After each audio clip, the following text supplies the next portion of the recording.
ay may puso, Jillian. At doon sa puso nagmumula ang pagmamahal. Doon din iniimbak ang galit. Kapag mapuno ng galit ang puso, nabubura ang pagmamahal. At ganun ang nangyari kay Odessa. Tik-tak. Hindi pa rin niya ako mapatawad. Huwag mo na lang silang isipin. Kalimutan mo na din sila, Odessa. Hindi ko kayang baliwalayin ang ginawa nila sa akin. Maghihiganti pa rin ako. Yun ang misyon ko sa kanya, Tikitok. Ang turuan magmahal at saka magpatawad. Jingle bells, jingle all the way. Ayoko na may kumakanta sa bahay ko! Tikitok, bakit ganun? Bakit di ko napasaya si Ma'am Odessa sa aking pang-awit? Huwag kang mawawala ng pag-asa, Jillian. Tik-tak. Dahil ang batang gumagawa ng kabutihan para sa iba, aani rin ang maganda. Tik-tak.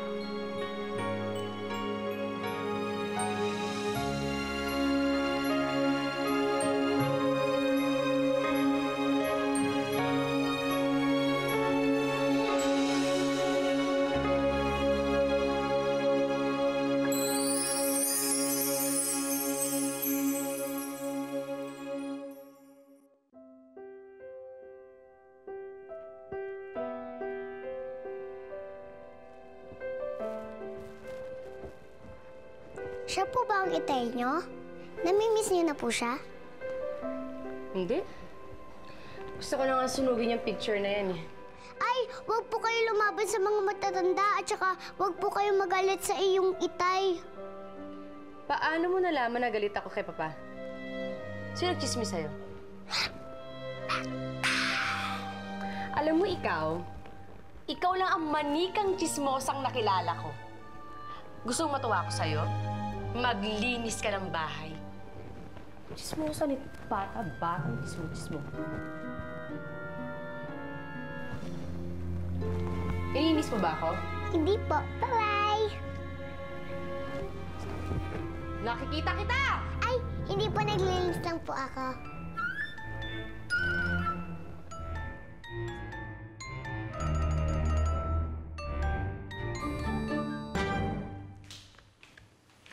O, nandyan ka na pala. Ano ng balita? Mabuti naman. O, Donya, napaikas ko na lahat ng cheque mo sa mga galing sa mga dealers natin. Ayan, nalimpak-limpak mo sa lapi. Bakit kasi ayaw pa magbukas ng bank account? Para ano? Para manakawan ako. Suseran to, walang tiwala sa bangko. Alam mo dapat hindi ka basta-basta nagtitiwala. Mahirap na. May pinagkukwentuhan ka ba tungkol sa buhay ko? Chismis? Wala Sigurado ka? Oo naman. Eh, paano nalaman na mahaderang manika na yun tungkol sa tatay ko? Ay, psychic yung dal. Pwede kaya ako magpaula sa kanya tungkol sa love life ko? Ang landi mo, no? Ikaw naman. Pero alam mo, napakamahiwaga talaga ng manika na yan. Isipin mo na lang, ha? Tinatarayan ko, pinapalayas ko, pero nandito pa rin siya. Bakit kaya niya ako pinagtsatsagaan? Sige na po, Ma'am Odessa. Pagbigyan niyo na po kami. Hindi naman po kami lalapit kung talagang hindi po kailangan eh. Magtutuition po kasi yung anak ko. Ilang beses ko ho ba dapat sabihin sa inyo na hindi ho ako tumutulong? Eh, maliit lang naman pong halaga eh. Eh, kung gusto mo, iwanan ko itong singsing na to, oh, para may pinanghahawakan ka. At saka pag nagkatrabaho si Roldan, tutubusin ko to, kukunin ko sa'yo. Yan ho bang singsing na yan? Oo. Isa sanlaan ho kayo magpunta, hindi naman ako sanlaan eh. Huwag ka nga nagmamalaki, ha? Pasalamat ka at hindi kita isunumbong sa mga pulis. Nagsumbong ang mga anak ko na pinaputokan mo sila ng baril. Ako ba ho ang isusumbong niyo sa pulis? Eh, yung mga anak niyo hindi tinuturuan ng magandang asal. Trespassing ho ang ginawa nila. Ikaw kasi, sabi ko sa'yo, huwag kang lalapit sa babaeng yan. Tama na. Masyadong madamot. Halika na. Kaya ka kasi nag-iisa. Basungit ka.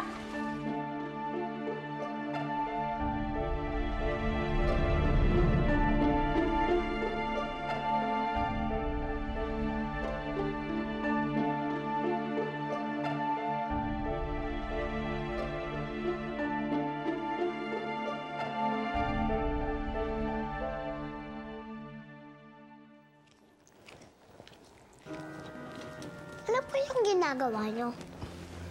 Nagbibilang ng pera. Ano po yung pera? Importante itong pera. Ito yung pambili ng mga gamit, pagkain, at kung ano-ano pa. Kaya pag wala kang pera, mahirap ka. Hahamakin ka. Katulad po yung mga babaeng pinaalis po ni Ma'am Odessa? Ay! Bad pala po yun. Kailangan ko pa pagsabihin si Ma'am Odessa, huwag po siya maramot. Oy, teka, Jillian! Naku, lagot kang bata ka. Jillian!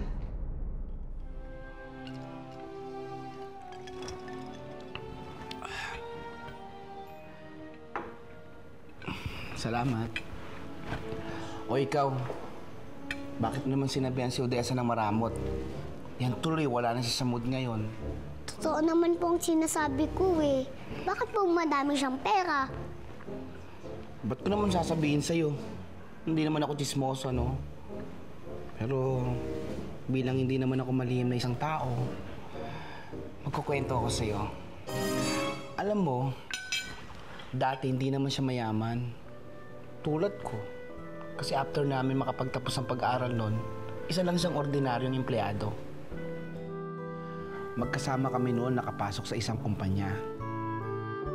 Odessa, Yes! pinabibigay ni Enchong, 3 stick. I love you daw. Huh? Ay, siya.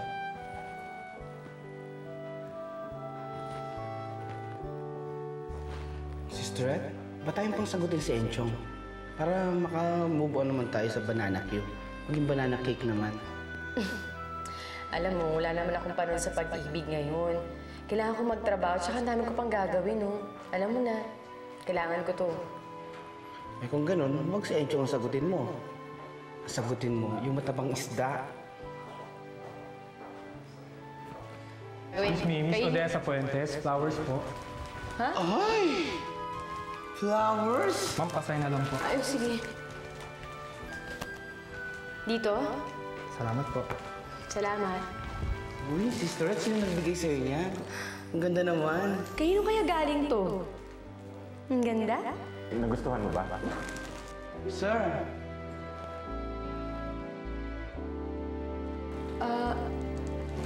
Sir, sa inyo po ba galing to? Nagustuhan mo ba? Naku, sir, nakakaya naman po. Bakit niyo ko binigyan ng ganito? Alam mo, Odessa, huwag mong sir tawag mo sa akin. Jomar na lang. Pero sir, nakakaya po. Baka kung ano isipin ng mga tao dito. Ano nakakaya doon eh? Binata naman ako. Dalaga ka. nagpaka-practical nga si Odessa Jillian. Mas pinakinggan niya ang bulong ng kanyang isip, kaya nagpakasal siya sa isang mayamang lalaking iyon. Kahit hindi mahal ni Odessa ang kanyang asawa, napuna naman nito ang puwang na iniwan ng amang nagtakwil sa kanya dati. Nakuha ni Odessa kay Jomar ang seguridad at pagtanggap na ipinagdamot ng kanyang ama. Pwede. Dahil sa kanyang asawa, kaya natuto rin si Odessa kung paano umawak at magpatakbo ng negosyo. Overall, mga clients natin. Ito ipapagpit ko ng gagawin ko. Parehas Dali lang pala ko, kaya ko to. Dahil rin sa kanyang asawa, kaya nakuha ni Odessa ang respeto at pagtanggap ng ibang tao.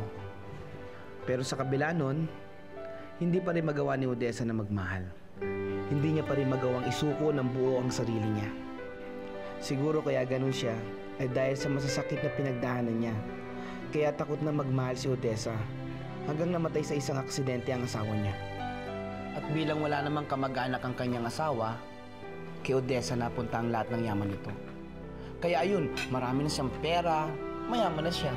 Bakit ganun po kayo mga tao? Mas importante po sa inyo ang yaman. Alam mo, yung kasi ang nagbibigay ginawa sa lahat sa amin. Kay Odessa, kailangan niya ng kayamanan. Kasi may gusto siyang patunayan sa papa niya.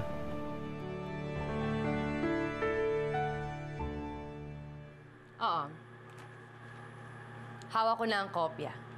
At ang gusto ko, magpadala ka ng kopya sa bahay ni Papa. Gusto ko makita niya yan. Sige.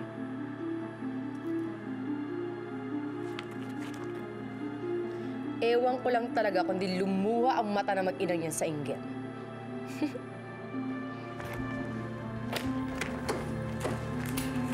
Ma'am? good Yes? evening po. Ma'am, ito po yung mga documents. Kompleto ba to? Opo. Ma'am, magta-12 na po. Hindi pa po ba kayo uuwi? Hindi. Kasi ma'am, tinatawagan na po kasi ako ng... Nako, yan ang nga bang sinasabi ko eh. Kaya ayokong kumuha ng empleyado na may asawa at anak. Palaging ganyan ang excuse nyo. Sige na, umuwi na kayo. Thank you po, ma'am. Mga walang silbi. Kung akala nyo, haya akong bumagsak ako. Basta nagkakamali kayo. Gagawin ko lahat para magtagumpay ako.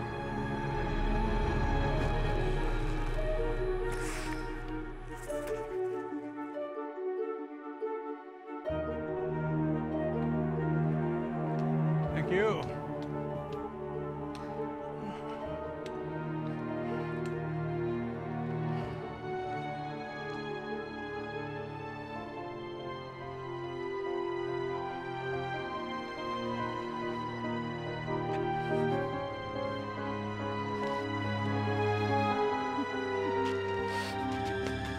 Ay, sir, ba't yung pinupuri yung dyaryo? Sir, bakit yung Hindi dyaryo ito! Basura ito! At ang basura ay tinatapon!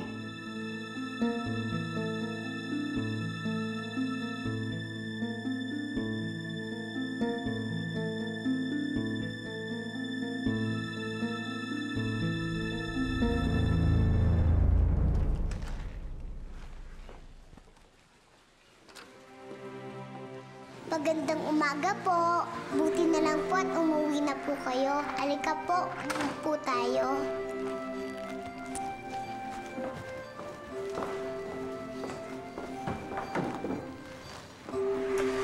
Bakit mo ba ako pinaupo? Kasi po, kailangan nyo na po magpahinga eh. Kasi po, ang sabi ni Sir Jinggoy, pagod na daw po kayo. Kaya kailangan ko na po kayong masahihin. Jillian, bakit mo ba ginagawa sa akin to?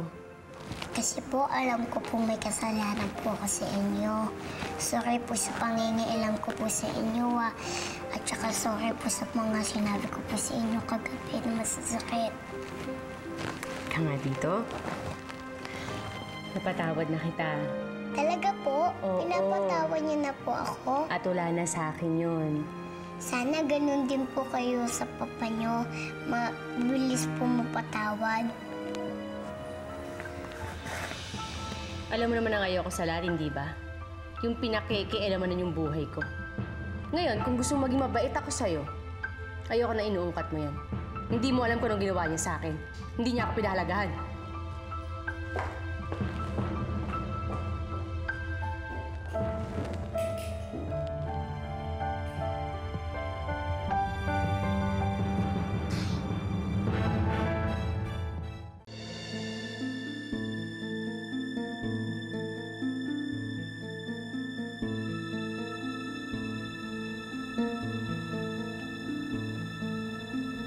Ang laki ng tinanda ni Papa. Odessa, bakit kasi hindi mo na yung kainin yung fried chicken mo at lapitan mo na siya? Wala naman ako sasabihin sa kanya eh. Wala daw. Pero punta naman tayo ng punta dito.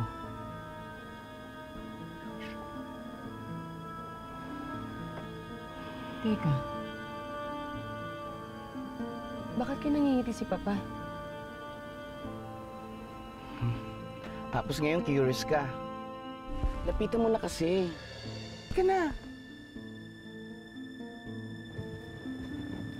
Victor, aalis muna ako, ha? Kayo na muna ni Juliet ang bahala sa kanya. Sige po. Pero, in fairness, okay ang fashion style niya. Pwede na.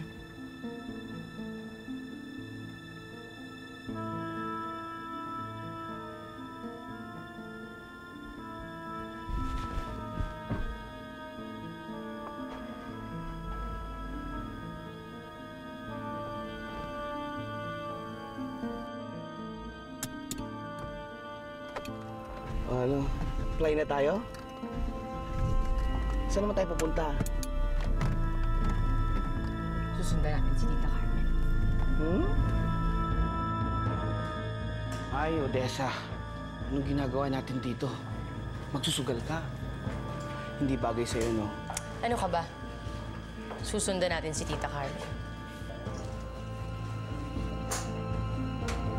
Utang naman. Ano naman? Sige na. Hindi ka naman nagbabayad eh. Magbabayad ako. Feeling ko mananalo ako ngayon eh. Siguraduhin mo ah. Oo, promise. Thank you. Anong meron? Bakit siya binigyan ng pera ng lalaki yun?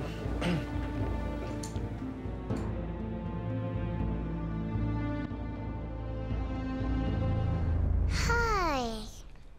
Bakit ang lalim naman ng buntong hininga mo, Jillian? Tik-tak. Kasi pinagalitan na naman ako ni Ma'am Odessa. Lahat naman ginagawa ko. Pero paano ko siya mapapalambot, tikitok? Matigas na talaga ang puso niya. Kaya hindi ko na rin alam, Jillian. Tik-tak.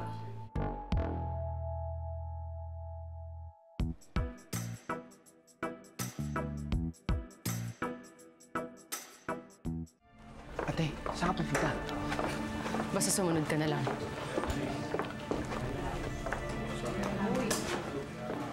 Excuse me?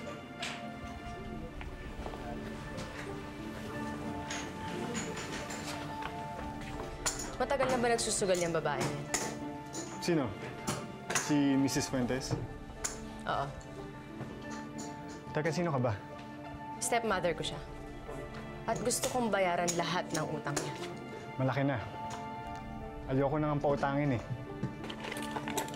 Handa akong bayaran kahit magkano. Kahit magkano.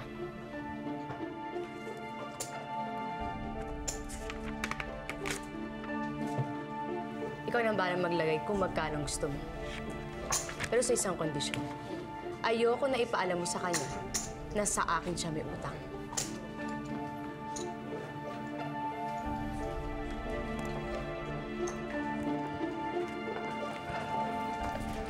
Odessa, ano ba yung pinaplano mo?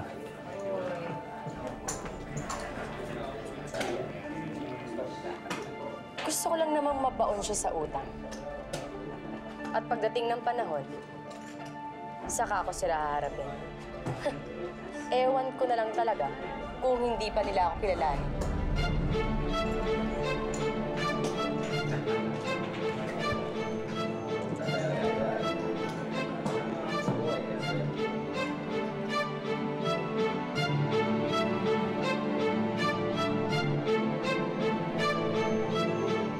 Honoring, tanggapin mo.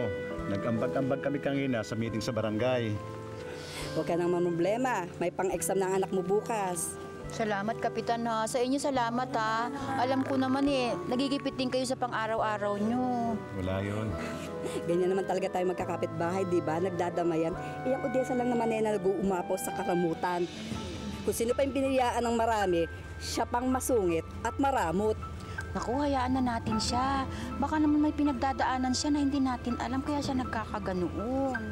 Ang sabihin mo, hindi siya marunong sumaya. Wala na siyang ibang inintindi kundi pagkakakitaan ng pera.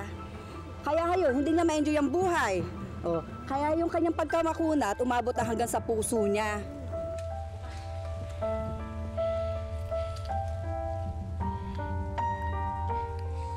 Sama naman nila magsalita, no, tikitok? Pero sa tingin mo, tama sila? Bakit kasi ganun kasungit si Ma'am Odessa? Kasi hindi siya marunong mag-enjoy. O, malinaw na sa inyo ni Greg kung anong gagawin nyo, ha? Pupuntahan nyo si Tita Carmen at wag ka magpapahalata na may connection tayong dalawa. Odessa, bakit kailangan sikreto pang pagtulong mo sa kanila? Dahil hindi pa ito ang tamang oras para humarap ako sa pamilya ko. Gusto ko silang ibagsak. Gusto ko silang ibaba. Ngayon, kapag lumok na sila sa kahirapan, saka ako e-entra. Saka ako magpapakita sa kanila para pagsisihan nila na tinakwil nila ako. Mangyayari ang sikreto mong pagbayad mo sa mga utang na madrasta mo. Oo. Kaya asikasi mo pagharap namin ni Tita Carmen. Gusto ko magulat siya. Maniningil ako sa kanila. At At malapit na yan. Tingnan mo nga naman ang pagkakataon. Ngayon, ako lang nasa ibabaw.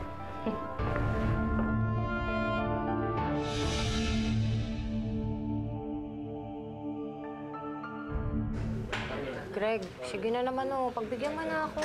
Huli na talaga to, promise talaga. Carmen, ang dami mo ng utang eh. Ayaw nang pumayag ng financer ko. Grabe naman yung financer mo. Sino ba yan?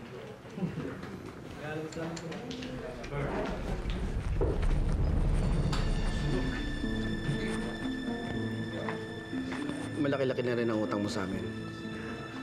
Sabi ko kay Greg, magbayad ka muna bago ka namin payaramin. Paano naman ako makakabayad sa inyo kung hindi ako maglalaro? Hindi ako makakabawi. Pagbigyan niyo na ako. Feeling ko talaga swerte ako ngayon eh. Sige na. Alam ko ang background mo. Mayaman ang asawa mo, di ba? Dati yun. Kaya lang bumagsak na yung negosyo namin eh. Kasi nagkasakit si Victor. Nagkasakit? Ano nangyari sa kanya? Huwag na natin pag-usapan yung asawa ko. Basta naubos yung pera namin sa pagpapagamot niya. Tapos, syempre, wala na siya sa kondisyon. Hindi na niya natutukan yung family business namin. Nawala yung kumpanya. Sige na. Bahay na nga lang na natitira sa amin eh. Bigyan mo na ako. Yung bahay ang sanla mo sa amin, tapos papautahin ka namin.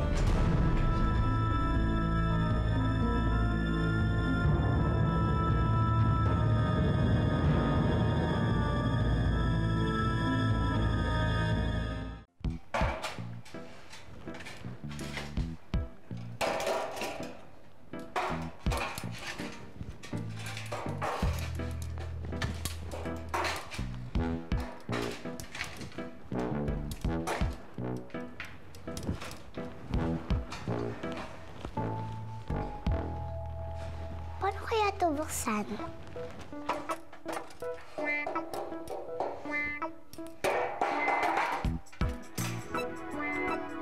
Alam ko na.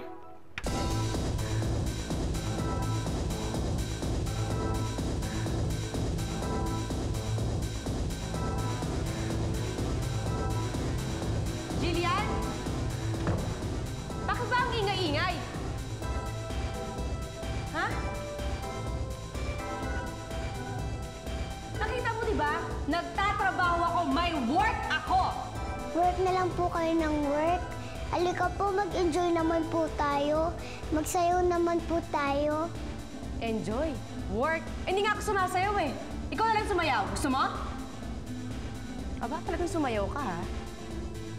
Alam mo, rinding-rindi na ako dito ha? Bakit mo binuksan to? Gusto ko lang naman po na mag-enjoy kayo. Ah, enjoy ang gusto mo. Sige nga sabihin mo sa akin, paano ako mag-e-enjoy? Anong dahilan ko? Wala akong pamilya, wala akong kasama. Ikaw lang ang kasama ko dito. Baka gusto mong palayasin kita. Ha? Sakit ang ulo to. Maglinis ka.